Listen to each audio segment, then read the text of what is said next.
All right, welcome back, everybody. You can see us, you can hear us. Welcome to Stick a Fork in It.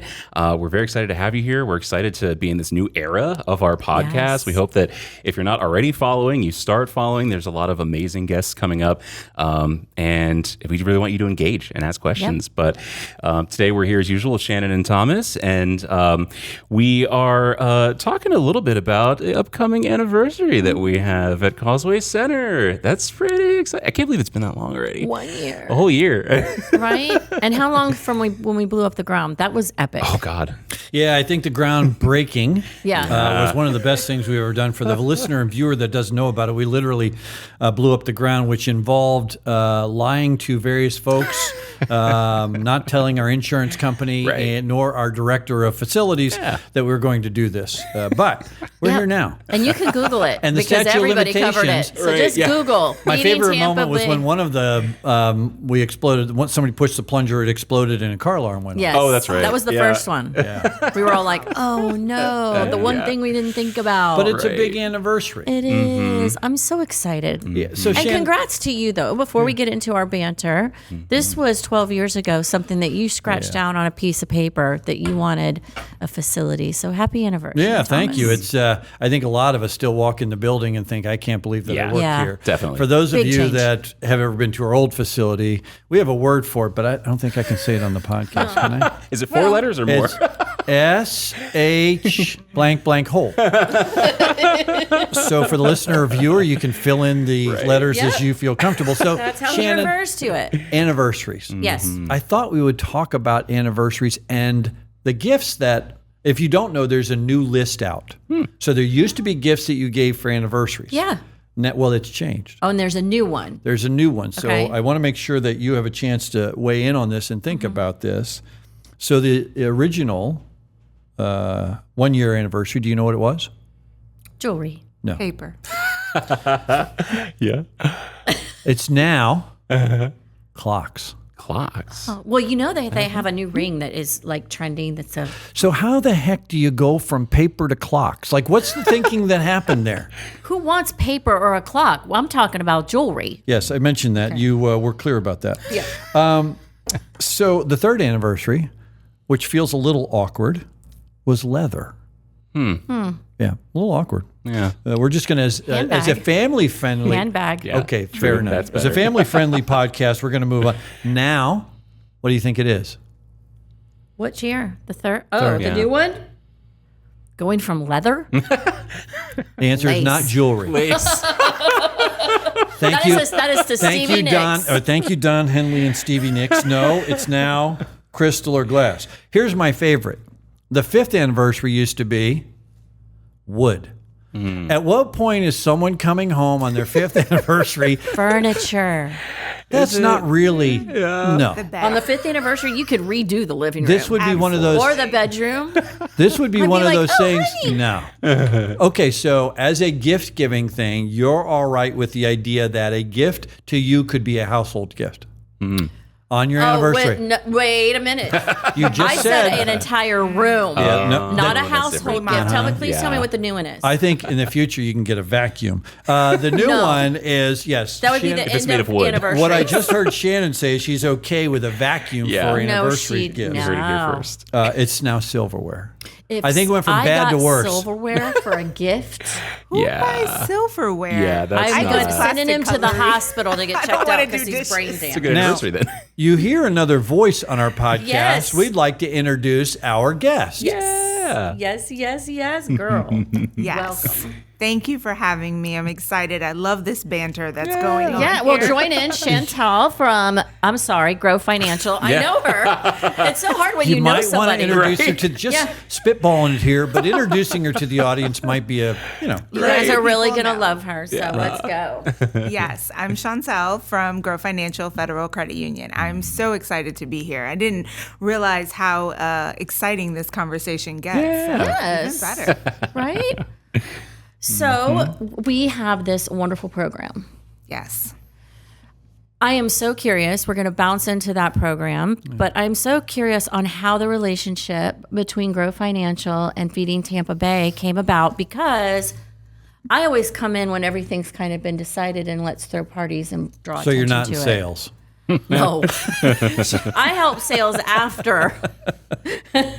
So no, I'm not. I'm not in sales. But how did this come about? So Grow Financial and Feeding Tampa Bay has actually had quite a lengthy relationship. Going back to the old warehouse, I will say, blank hole. I had volunteered. I'll never forget my first time in the meat packing room. And I think it traumatized me, but I diverged. There's an old story there. We tried meat packing as we don't want to veer off topic too much. Oh, no, but we need to know this. Yeah, so we literally brought in, so we got meat donated to us. So imagine meat that came from the cooler or freezer at the grocery store. Yes. We actually brought that back before, and we would sort and separate the meat. And volunteers would sort and separate. Right. And by we meant boxes. volunteers. Oh, no. So here's what you want to think. I kind of smelled it for a minute. Right. And Right. It's really the filmy nature of the packaging that gets a little... Okay, now we're really going down the gross rabbit hole. So fast forward from that, though. Somehow she stayed with us. Yeah, right? I did. So she is a true fan of Feeding Tampa Bay. Fan of Feeding Tampa Bay. So many of our team members are. And after the unfortunate events last year of Hurricanes Helene and Milton, we really wanted to do something to help our community. And when we were looking at organizations to partner with, Feeding Tampa Bay just bubbled up right to the top right away, right? Because we have come out here, we had seen the new facility, we had seen in the news what you all were doing in regards to immediate response. And so when we were looking at different organizations to partner with for a campaign like Regrow, we didn't have to go far. Well, I think what's interesting about it is of course for the listener and viewer, I don't know if people know, but you can view us now. Largely, I think we switched YouTube. to video because I'm so handsome. Yeah, lucky right? you guys. We think the viewing audience wanted. They demanded it, really. That is demanded. all right there. I don't know if you knew that, Chantel, but did that's not, one but of the thank main you. reasons why we went Yeah. to video is audience demand. Absolutely. But that's not really the point of the question. For the folks that have known us for many, many years, we have been the provider of meals. But when you all called us and talked about what your vision was, and I want to go back and ask you about what your vision was, because often in hurricane relief, it is the immediacy of the moment that we respond to, and a lot of donors come to us at that time and say, "Can we help?" You guys called 6 months later and said, "We still see trauma out there. How can we help with that and do that very differently?" So for the viewer and listener, we normally have provided food. We still do that. But we offered a very different suggestion to your organization about how to help. Maybe talk about that a little bit and why that resonated with you. Absolutely. So as you mentioned, we weren't the immediate response recovery aid, right? It was 6 months later. Our members and team members, we knew from hearing stories, we're still dealing with the impacts of the hurricanes, that long-term recovery, right? That a lot of times the news stops airing it and people just think everybody got back to normal. And we recognize that wasn't the case. People were not back to normal. And so we also recognize that beyond that food necessity, that there was this bigger need in the community. So many people, homes were impacted, watching those videos of cars being flooded, right? And so we knew that housing and transportation really for us were two main areas that resonated with us to provide support. And so when we came to you all, we understood what you did primarily was food, right? We totally get that. But we also knew about your reach and how many counties you work with in the area. And also not just your direct to the community assistance, but also the way you partner with other organizations in various communities to reach as many people as possible. So we felt we could really work with Feeding Tampa Bay on doing something bigger here beyond food, right? Because they have sort of the framework for it. And we felt like you would be a great partner for that. Thank you. Yeah, that's wonderful to hear. And how, for our listener, and now I have to say viewer, how much did you invest into the community? We haven't even said that. So we really gave a total donation of $1 million into the community, which $750,000 of that was given to Feeding Tampa Bay, and that's what we used to create the you regrow. gave money to another organization? Yes, we did. What the heck? Talk to Jason. We gave A money. very worthy A and very terrific worthy organization. and terrific organization. We gave money to the university area CDC as Yes. well, Yes. because we also saw the impact that community suffered from the storm as well. And it was for transportation because we talked about that. You guys gave electric bikes. And Yeah, so as part of that program, they've come up with a lot of different interesting ways, very creative ways to address transportation and housing. And one of them was electric bikes. Yeah. That is so cool. Well, and our goal with, as we mentioned, it is not outside our realm of services, particularly as we've expanded our profile of resources to the community. But the unique value proposition I think we shared with you was, as you mentioned, you cared about housing and transportation. We built a process by which folks can say, hey, and we have a great story, Julia, that you'll hear in a few moments, where we were able to reconcile some of the issues that she had at her house, Right. find a way for her to recover and move back into a position of capability, which I think is what your goal was. And so not only have we given transportation dollars directly to neighbors, but we've also given transportation dollars to some of our other nonprofit partners who work in transportation, who work in housing.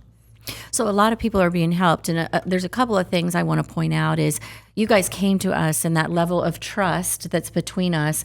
Our team created a brand new program.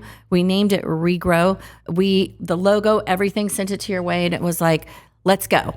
Right? What did you Let's think go. about Regrow? Oh, I loved it. I absolutely loved it. As soon as I saw it, and even the way you all did the logo, trying to merge the two. Yes, that's Jesse. Absolutely. Give a little shout out to Jesse. Well, Go, it was Jesse, go. so Taryn and Jesse on our team. Taryn came up with the Regrow idea. I quickly nixed it, right? Being the astute leader that I am, what I said was, I don't think they really want a name of a program. And Taryn's like, no, I think this is a very good name. I think we should tell. Well, I'm glad. She was very Yep. clear in her Yeah. expectations, and we said, Yep, all right. and there it is. Yeah, I'm glad you liked it. We felt very proud Yeah. of the way in which to personalize it. Yes? Yeah. And I think it did personalize it, and it brought both of our unique brands together to through this collaboration to do something great. It shows. I want to talk about the origin story a little bit because I think it's always important. Folks generally see what you've done, right? So they see what someone like Grow has done. But we would like to say for us, we're a values-based organization. At the end of the day, the work we do is a reflective of the values that we have. And I know you know these, but for the listener viewer, I'm going to read through when we look at your giving theology for your foundation. You cite workforce development, affordable housing, serving the unbanked, financial literacy, promoting other community organizations. There's a couple in there that are interesting that I'd like to ask you about. But before I do, how did you all develop your theology of how it's best for you to support the community? How does something like that work? Well, I don't know if you know, but credit unions were founded on the basis of people helping people.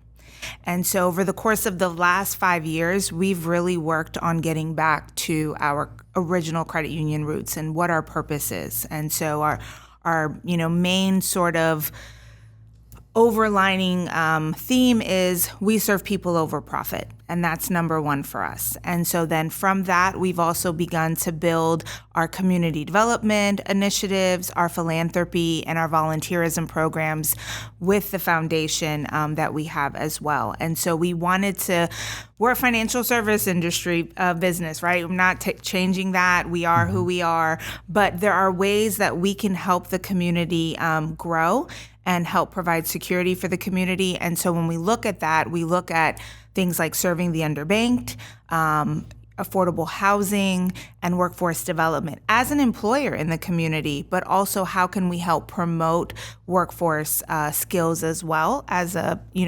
organization, and then helping other organizations is a big deal to us in our foundation. How can we help uplift them? We are not going to be able to do everything as our team members would like to. Let me tell you, they come with so many ideas of how they can help people in the community every day. We understand we're not going to be able to do everything, but that's what our other community partners, that's what those relationships are there for, right? That's why partnering with Feeding Tampa Bay and other organizations is so important, because we know that we can't do everything, but there are other people that are actually doing it and doing it really well. This is what you all do. So how can we get involved? How can we help? So I have a couple of questions about your theology, but you mentioned something. Again, for the average viewer or listener, what's the difference between a bank and a credit union? A credit union is not for profit. So unlike a bank, at the end of the year when they have profits, usually they have profit sharings with like shareholders, they pay big bonuses to their board members. A credit union is not for profit, so we don't take in income in the same way. We actually utilize that income for the benefit of our members, and that's through lower fees, better rates on our loans, and how we contribute to the community. Well, I think we have plenty of banks that are great to us as well, but I think it's important that folks understand the difference in the business models, right? That's the question. So there were two of your values, I guess I'll use that as a statement that stood out to me. How do you serve the unbanked? What does that mean? Not as we're not here to do a commercial, but I think folks don't understand in our world a lot of people are unbanked. Yes. And this leads to a variety of different challenges. So if you're unbanked, you're buying money orders. If you're unbanked, you're paying service fees to those places. If you're unbanked, you're driving to a lot of places and using cash. And it becomes a very difficult existence. You don't have secured credit. So unbanked is an important part. How do you all see that? What is your goal and role in that area? So the way we see ourselves serving the unbanked and underbanked, because there's people who do have, but what's the difference? So the difference with underbanked is they might have a bank account, but they're still getting money orders, they're still cashing checks, they're not fully utilizing banking services. So both sectors of the community, but we really focus on kind of three avenues. Financial education is so important to us. So many individuals like myself, we did not get financial literacy growing up. That's usually something that's like generationally passed from generation to generation. And so if you learn bad habits, you just learn bad financial habits. And then financial access. So really providing access to banking services, right? Reevaluating how we do access, how we get out into different communities to let them know we're there and we have services for them. Some people just maybe had bad experiences in the past and they feel like, oh, I can never open a bank account. Well, let's give you a chance. And then the other piece is financial inclusion, right? Making sure we have the right products and services to help different communities so we can bring them into the banking sector and then allow for them to kind of flourish. It goes back to that capability. We look at financial capability. It's like a spectrum to us. Wow. So we've met a few of our folks that have been included in the Regrow program. Yeah. And I found it a huge compliment for you all because if you're at a certain age, you think you're going to go into a financial literacy class and you can't learn anything. And we've actually had a few folks that's like, I learned how to do something different. Not just a few, right? Like five things that I will make a habit and it will change and it will help me. So I just want folks to know that we may think we know it all, but we need to be learning every day. And there's probably tips and all kinds of information that can be shared through a financial literacy course. Do you find in the unbanked community that trust is an issue? Oh, absolutely. Talk a little bit about that, because I think for a lot of the listeners and viewers, they would have a particular view of a financial institution as being a support, a help, an important part and trusted part of their community. But we have heard from time to time. How does that issue of trust show up in your work? It shows up a lot. I think trust also takes time, right, to build with the community. I do most of our financial literacy workshops, right? We call them wellness workshops. And even that, speaking with people the first time, I could see that maybe that relationship is starting to plant a seed. And then but it doesn't really go far. They didn't come in and come see us and come talk to us like they said they were. And maybe it's not the next time we see them, but maybe it's the third time we see them that they're like, okay, they they don't really want anything from me, right? They're not trying to fit me into their box. They're really allowing me to come as I am and figure this out, right, with them. We're a partner for you, for your financial education. One of the things, I think you both know because of the work that we've done is we've worked really hard to build trust. In fact, when we've surveyed our neighbors and partners across the Tampa Bay area, one of the things we're proudest of is people say they can trust us. And that's important because when someone's coming to you in that moment, they want to be able to say, I believe you and I can trust you. Absolutely. And I think it's understandable given some of the journeys that some of our neighbors have gone through that trust is not easily won. The number of people that have made phone calls that never were returned or went to a particular place for a service and they didn't have any more of it is legion. And so I think, for us, one of the nice things that about our relationship, but also about your approach to the work that we do is the idea of building trust. I'll share a story with you. My parents, my father was born in the year of the Depression, 1929. His parents were a little older, right? I'm still well into my 30s. But I remember when my grandfather passed. I lived in the Shenandoah Valley in Virginia, and I probably was 12 or 13, and we went there, and they were having a conversation. You didn't talk about money. You didn't talk about any of these things. It's a very private thing. But I overheard my grandmother telling my father, and they were working class folks. He was a welder. My grandmother telling my father that they had $10,000 in the freezer downstairs, cash. And my father's like, "You what?" And she said, They don't trust the banks. Daddy didn't trust the bank. He went through the Depression, lost all his money. Oh, yeah. Right? Just a different way of thinking about how, but we also see different story, different era, but we have neighbors who have been preyed upon by a variety of different financial institutions, and the broken trust is true. Just like with my grandfather when they lost money in the Depression. We have folks who are getting taken advantage of by, payday lenders, a variety of other folks in different industries that use the vulnerability of those we serve. It's unfortunate. And today you see it too, where individuals are still being preyed upon by payday lending. And it's this cycle that they get themselves into. And, they unfortunately need help getting out of. And we try to work with as many people as we can to be able to help them and at least let them know that there's an alternative path, a better path. So explain payday lending. That's not a term that I am even familiar with. Yeah, so, there's payday lending companies out there, and you can get an advance on your payroll, but it comes at a fee, right? So that's the cost. And unfortunately, many people who find themselves in this kind of financial bind, when it comes time to make that payment, they haven't yet fully come out of the hole that they were in that was created, right? So they can't fully pay that payment. Well, there's another fee. Or sometimes there's these really high interest rates that You just end kind up of on double it. The debt. Yeah. Oh Right. my You end goodness. up- So that can snowball. It does. It's not It just snowballs. And cashing all your you're doing checking is fee. and all you're doing is dealing with debt. And I think that's in the classes that you all teach, and one of the we often think one of the great challenges in a household is income, and it is. But one of the greater challenges is the accumulation of debt and what you have to pay for your cell phone bill because you had to, right? All of those things start to add up. I remember, and again, statute of limitations has expired. Let's just be clear about that.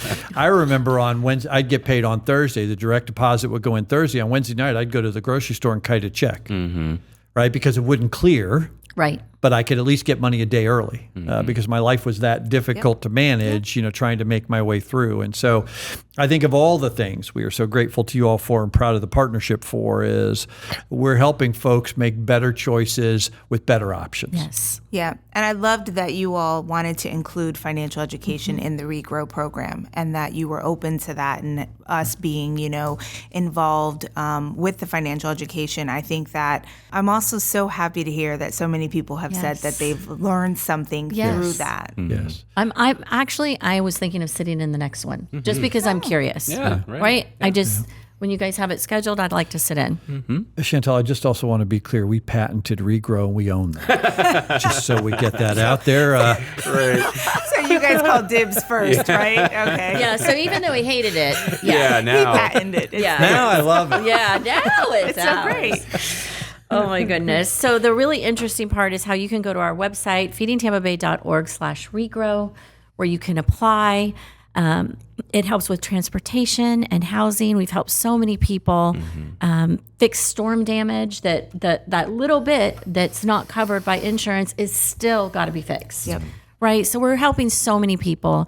And we're going to have one of our guests as soon as in just a few minutes, Julia, who's going to explain her path and how happy she is and how it's lifted her to stability that she hasn't been in a while. And she said 5 things she learned in class. And she was 70 years old and she's learned 5 things Right, in 70 the years class. old, college graduate, successful Yes. career. Right. Yeah, and still learned from the Right. financial literacy class. Chantel, we want to thank you so much for, first of all, spearheading for your company and coming out and talking to us about it, but also thinking about the community and helping educate and take care of them and all the other nonprofits that you work with. Yeah. Thank you. And thank you all. for your faith in us. Yes. Thank you. And Thank trust. you for having me today too. And we've loved this partnership. You guys have been amazing, so we appreciate it. Aw, thanks, friend. More to come. Summer is a time to grow, learn, and play. But for many children across our community, summer is a time where daily school meals stop and daily home hunger begins. 1 in 4 children in our area don't know where their next meal will come from. So our yearly Cereal for Summer campaign aims to keep kids nourished and active during these summer months. Visit feedingtampabay.org/cereal to feed kids in your community by donating, starting a fundraiser, hosting a food drive, or dropping off cereal during our collection day on Friday, May 30th. We'll see you there. So, Thomas, we just had Grow Financial on and the wonderful work that they are now doing with us, launching the RICO program. And as a team, we thought it would be really wonderful to bring in one of our neighbors who actually is involved with that program. But since we've been at the Causeway Center and we give more than food, there's a number of connections she's made here that just began with food. So welcome, Miss Julia. Well, thank you very much. I think the wonderful thing about what Grow did was, we had folks impacted by life, by the hurricane, by circumstances they couldn't control. And they didn't come to us the day of the storm. They came to us 6 months later and said, we know folks are still struggling. How can we help? And I think that's a really unique part of what Regrow is all about, which is helping folks reestablish the lives they had before they were impacted by a storm. Well, So how did you come into our world? I mean, I'm just one of your neighbors. I had a really great life. I had children. I'm part of Tampa. I grew up here, went to Plant High School. I mean, it's just I'm one of the folks, graduated from USF too. I've had a really good life. Unfortunately, you don't always plan for what life has going on for you. Right. And so due to a series of very hard and unfortunate events, which started before the pandemic when my son was ill and I took care of him for 6 years. Then we had the pandemic. Then we had all these storms. And insurance is going crazy. When you're down already, it's very hard. Now, during the pandemic, we were able to take advantage of the services of the drive-through food from Feeding Tampa Bay. That was so... the mega pantries. Well, to be honest with you, that actually was the start. We were a little bit afraid to do it. We were embarrassed that we needed it. But wearing masks made it less frightening. We felt like we were a little bit... We were protected from, that fear and that embarrassment. There was no judgment zone, though. Right. And when life continued to dole out all these crazy things, storms, it was easier to ask for help because I already knew that I could depend on this organization to be kind and judgment-free. Right. So it went from the drive-through to the food market, the neighbor market for seniors, because I am of that age, and I'm on limited income now. It was such a blessing, I don't feel ashamed or embarrassed. And then to find out about this program with Grow after the storms, because I had damage that was not covered by insurance, not anything FEMA could help me with.